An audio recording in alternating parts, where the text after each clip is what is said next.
काय विन बाई, आज कशी काय जावायची आठवण आली तुम्हाला आणि तुमच्या पोरीला? अहो काळू मामा, आमच्या मुलीने आम्हाला अगदी नको नको केलंय हो. आई बापाला अजिबात किंमत देत नाही हो. शिक्षणासोबत पोरीवर चांगले संस्कार केले असते तर आज ही वेळ नसते आली.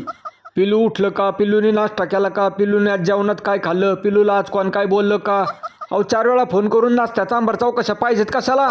दिल्या घरी तिची तिला सुखी राहू द्या ना. मुलीचा संसार मोडण्यासाठी तुमच्यासारख्या आयाच कारणीभूत आहेत. काळू तू एकदम बरोबर बोलतोय बघ. 6 महिन्यापूर्वी आम्ही तिला न्यायला आलो होतो, तेव्हा लय फुगिरीत बोलल्या होत्या तुम्ही. आयुष्यभर मी माझ्या पोरीला सांभाळीन पण तुमच्या घरी परत पाठवणार नाही. आता तुमचा माज मोडलेला दिसतोय तुमच्या कार्टीनी. काळू मामा, आमच्याकडून खूप मोठी चूक झाली, आम्हाला माफ करा हो. ए काळू मामा गप्प बसतो का? कुत्रे मोठ्या माणसांच्या मध्ये बोलली तर थोबाडच फोडीन तुझं. मम्मी मला शॉपिंगसाठी 50,000 रुपये घेऊन दे आणि चल यांच्या घरातून. ए कुत्रे, निघित न चल. बया